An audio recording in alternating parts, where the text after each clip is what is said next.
And this is when I had the idea for eco-friendly jihad, right? And the basic plan is that we could radically reduce carbon emissions if we all joined Al-Qaeda, right?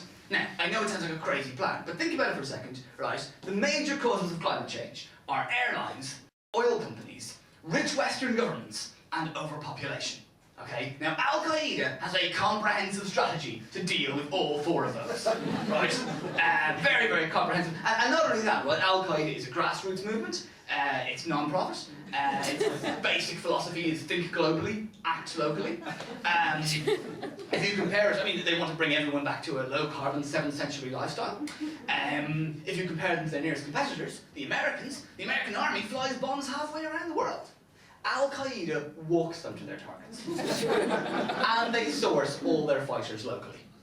And, you know, I don't necessarily want to offend anyone, but let's be honest, suicide bombers are a lot more biodegradable. And in fact, if you take this argument to its totally logical conclusion, I know some of you will be thinking, wait, hang on a second, Abie, if Al-Qaeda are so environmental, I mean, how carbon friendly is it to hijack 4 airplanes and crash them into buildings? And that's a good point.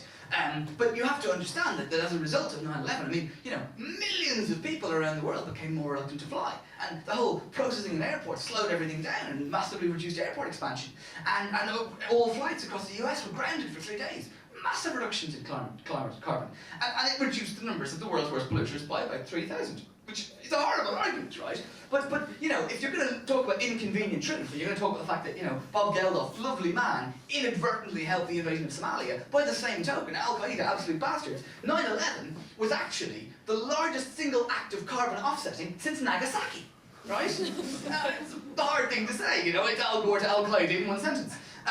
But it happens to be true. And I'm not for a second saying that these are nice people, or that they're smart, or that I agree with them. I mean, they're complete fucking morons, to be honest. I can understand anybody being angry about Guantanamo, or Iraq, or Palestine. What I don't understand is someone going, yes, and I will help the children of Palestine by blowing up a commuter train in London.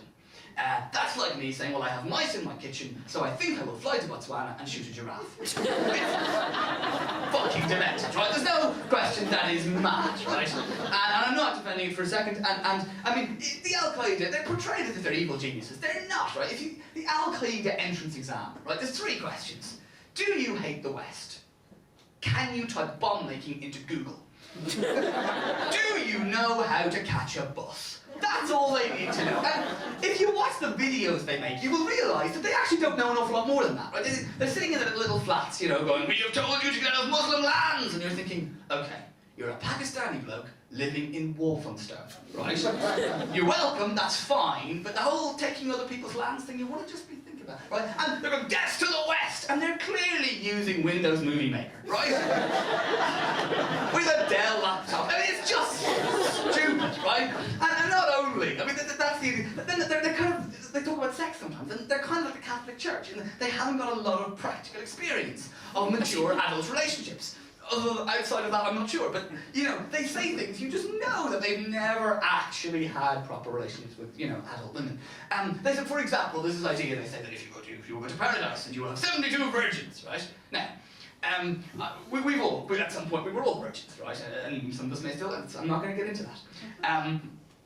All I can tell you, I won't speak for you, but from my own personal experience, when you're a virgin and when you start to have sex, you don't have a lot to compare it to, by definition, right? You don't really know what it's... So whatever happens, you think, well, you know, that's kind of normal, right? You just assume that everything you do is normal.